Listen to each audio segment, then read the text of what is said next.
Hey friends, happy Friday. Thanks for joining us for Unscripted. Oh, We're going to mute that. We can hear our feedback. Perfect. Love that. Okay. Happy Friday. Thanks for joining us for Unscripted on 13 Plus. I'm Anna Orsini. And I'm Carson Courier. Happy Friday. Looking towards the weekend, we have so many chances, honestly, the whole next week for storms, which is so exciting. It's nice to see, and it's keeping those temperatures down because we saw 110 yesterday, and we're not seeing those temperatures, at least for now. So, yeah, we love that. Yes, we love that. we It's do. officially monsoon. Well, we are tracking a couple things developing from overnight and heading into this morning. One of those being the recent Supreme Court ruling, still waiting on a couple pretty major rulings, including presidential immunity. But one of the ones that came down this morning was that the Supreme Court upheld a ban that restricts domestic abusers from owning guns. It prohibits people under domestic violence restraining orders from being able to possess a firearm. Now, the justices ruled 8-1 in favor of keeping that 1994 ban in place. The justices reversed a ruling from a federal appeals court in New Orleans that had struck down that law. Chief Justice John Roberts wrote the opinion for an 8-1 majority.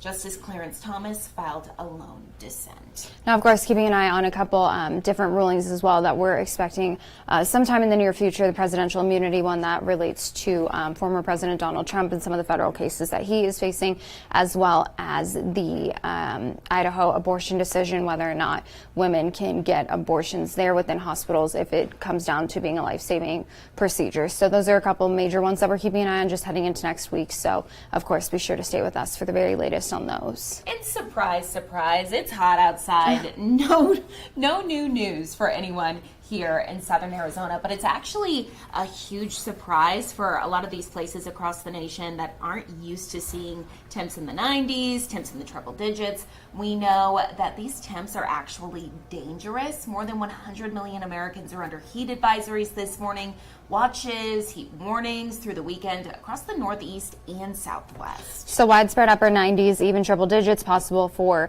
areas around Washington, D.C. And if the nation's capital reaches the 100-degree mark, it will actually be the first time they've done so since August of 2016. Of course, I know that's a pretty long time for us here at home, though. We're like, that is nothing.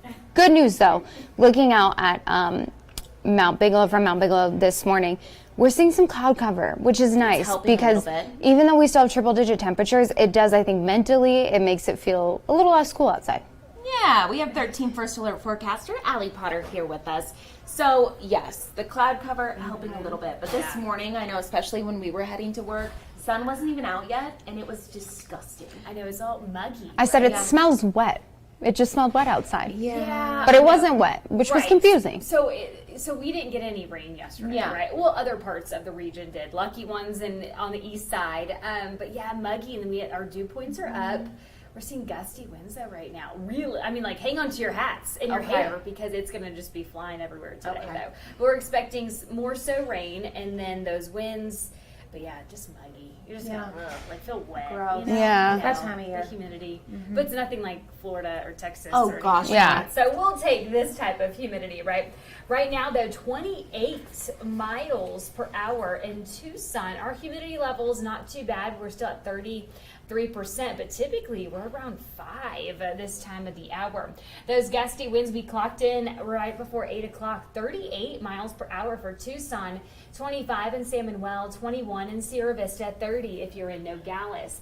Those gusty winds are going to be sticking around with us pretty much throughout the rest of the day. We don't have any advisories, though, in place for that.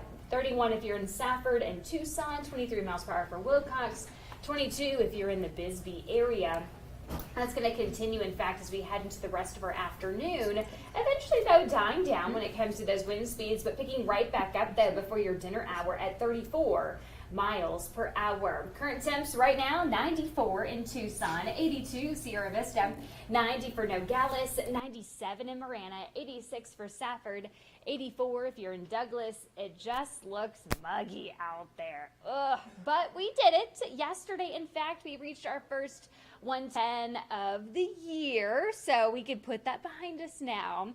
And I think everyone will be okay if we don't get any hotter than 110. But you know how it is. It's Tucson. We typically average around 2 110 plus days a year. So far, we've seen 25 triple-digit days total. 11 of those have been 105 or more, and one, of course, was 110. And we did see some reports of rain, not at the Tucson airport, unfortunately, though. Benson saw some Florence, even our friends over in Vail. We appreciate all the videos and pictures that we got too. Super exciting. Catalina Highway close to a half-inch of rain. Those dew points, 61. Ooh, there it is. 63 in San Manuel.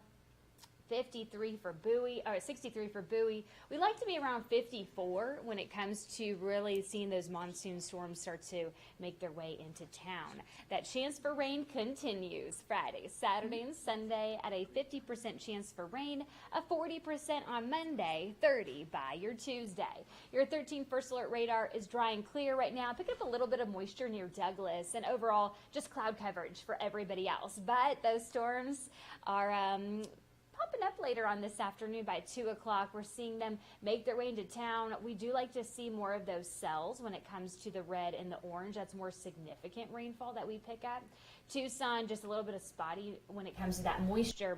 Clearing out by 5, but then picking right back up, though, as we head into the rest of our evening. And, yeah, even as you sleep, you might a little bit of pitter-patter, though, on your window. By 7 o'clock tomorrow, though, seeing the rain pass through the region as well. We're keeping those storm chances, though, on the board Friday, Saturday, Sunday, Monday, Tuesday, Wednesday, Thursday.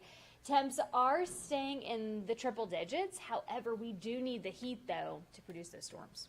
Well, it's still hot, right? 105? Yeah. Not hot enough?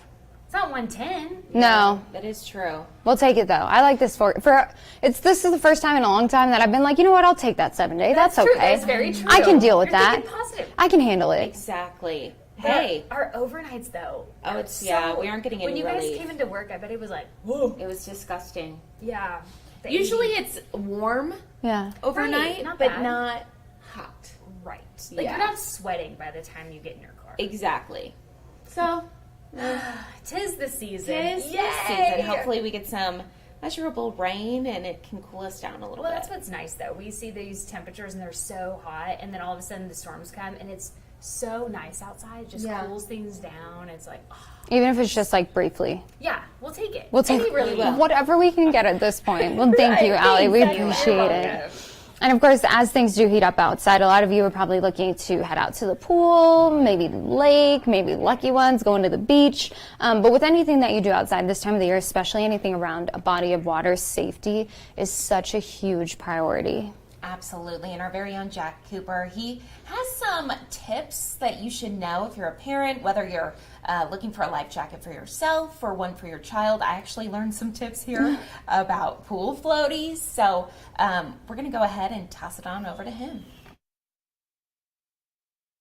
As you hit the pool with your kids, you want to make sure that you're being as safe as possible, and that includes getting the right life jacket for them. Now, there's a big difference between a life jacket and a flotation device, so you want to make sure that you're getting the right thing when you go to the store. There are many different kinds of life jackets. The video that you see shows you the popular ones for kids, but they all say the same thing: Coast Guard approved. That's how you know it's actually a life-saving device and can be used for kids or adults that may not know how to swim but still want to enjoy their time out on the water. There are also flotation devices that are very popular, like the ones you see now, but remember, those should be treated more as toys and not a life-saving device. Once they have this life jacket buckled onto the child, we want parents to pull up on the shoulder portion of the life jacket. If it goes above the child's ears, it's too big for the child. And what's going to happen is if they're in a situation where they need this life jacket to save their life, the life jacket's going to go up on their head, and their head is unfortunately still going to go under the water. Now, it's recommended that kids even just a few months old are taking swim classes. That way they know what to do in case they ever fall into a pool, for example. That way they can stay afloat. It's also recommended that they be wearing life jackets until they are what's called a proficient swimmer, and that includes being able to do things like tread water for 30 seconds, stay afloat on their back for 60 seconds, be able to swim in clothes, and also being able to swim for 100 meters without stopping. Reporting in Midtown, I'm Jack Cooper, 13 News.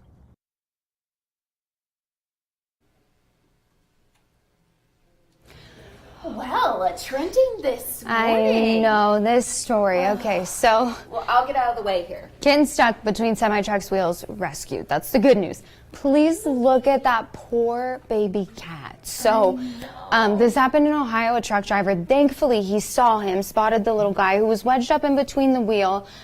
So according to Ohio State Highway Patrol, the rescue took place on May 14th, so a little bit ago. So he'd noticed the kitten between his tires during a pre-trip inspection to the Ohio Turnpike in Portage County. So they used some teamwork. They brought him, honestly, very heavy equipment to kind of separate the two wheels and get the cat out of there. And thankfully, the kitten was unharmed, and he is now safely. It's the cutest little kitten. I know. Can we too. play the video? Because he's the We'll cutest see. little face. Oh, An ad. 30-second You know how it ad. works. Oh my goodness. Huh. I know. I want to show the video. Because you can see Like a little gray kitten.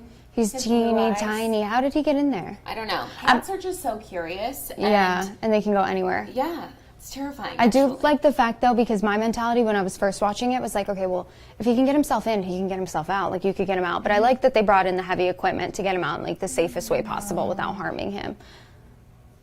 Oh, they're telling the story here. The perfect teamwork. No. He does have blue eyes. He's so handsome.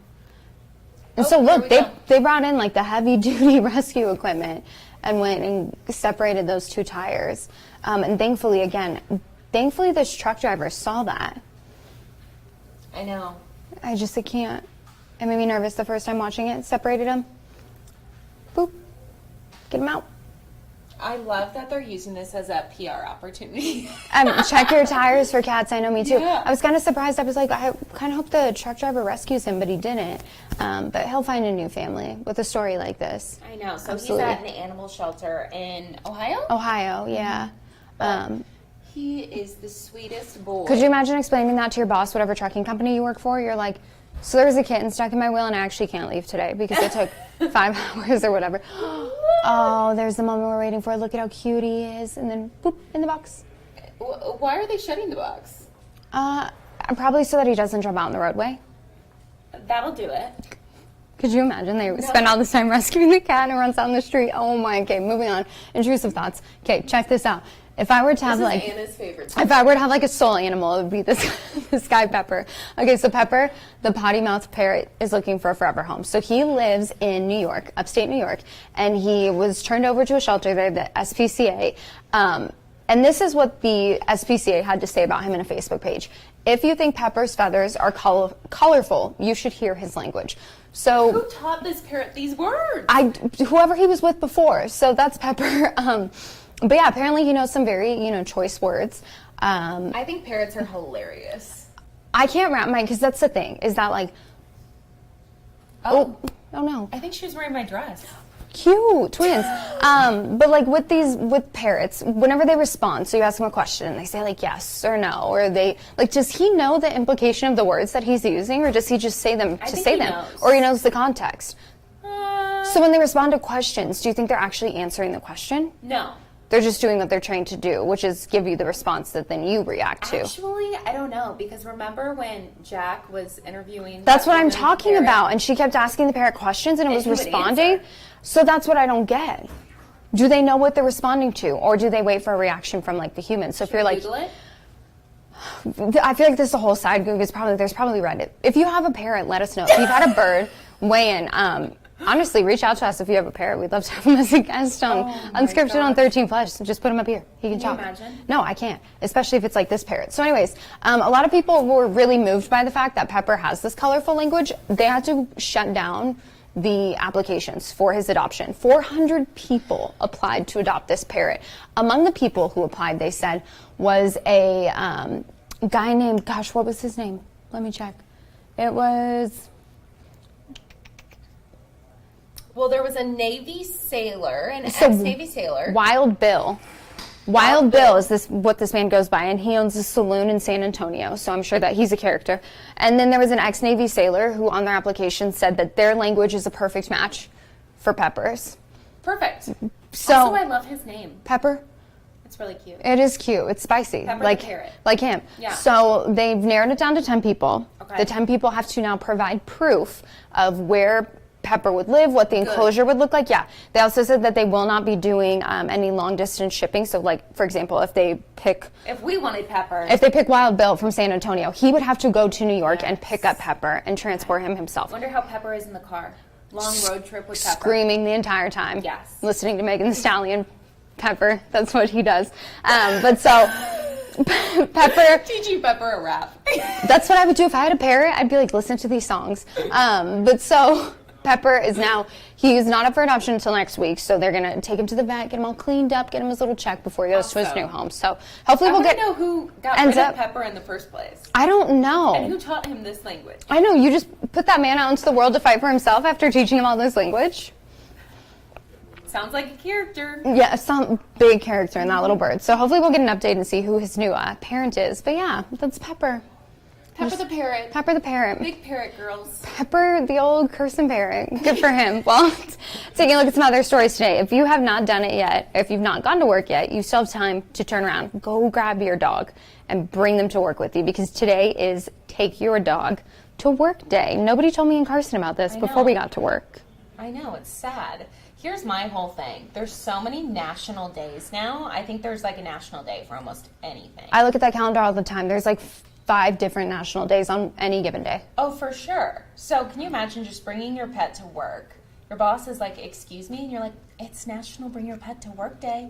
Sorry. Yeah. Check with somebody first if you are planning to do this on any given day, because obviously people can have allergies to dogs, but also I think there's some people who, whether they had a bad experience or they just don't like animals, like they can be very unnerved around pets. So you don't want to make anybody uncomfortable, but some companies since the pandemic have moved to more pet inclusive policies. So they, allow dogs at work, like wherever this is. They got all the dogs at work. They say that it increases morale, productivity, and helps employees stay healthy with physical activity. It can, of course, reduce stress. I love when we get like a little canine visitor at work. I know. We all get so excited. There's just something about seeing a dog in a habitat where they aren't supposed to be. And they're so it's like a dog on an airplane. You're like, look at the doggy. I know. And they're so overwhelmed because there's so many people that they can say hi to. So, yeah. National Bring Your Dog to Work Day. Send us pictures if you do end up taking your dog to work. We want to see them. Absolutely. And super sweet. Very sweet. Take a look at this. So this is something that you'll be able to see tonight. Now, despite the gold coloring of this, it is actually called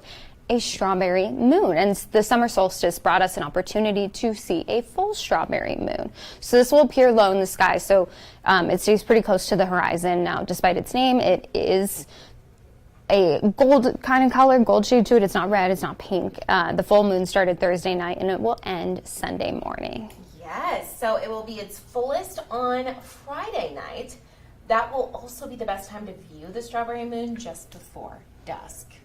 And of course, just like with everything else, monsoon, any weather coverage. I know the SpaceX launch, a lot of people sent in their photos and videos. Yeah. So if you see the strawberry moon tonight and you get some good pictures of it, be sure to send those to us. You can email them, send them on our website, send them to us on Facebook, because we love seeing all those different pictures. We do. And I always love, we get to see the awesome full moons when we wake up early for work. Mm-hmm. But honestly, seeing a full moon that's like orange or like just so vibrant, it's always cool to see. It is really cool to see, especially when it's like that early in the morning and there's not that many people out and you're just like, wow, just me and the moon out here. Hello moon. Exactly. Well, taking a live look outside one more time, seeing that cloud cover today, which of course is good, but don't let that deceive you. Temperatures still staying in the triple digits throughout the 7-day forecast. So thank you so much for tuning in for this episode of Unscripted on 13 Plus. Tune in on Monday for more Unscripted. Thank you so much for watching. Have a great and safe weekend.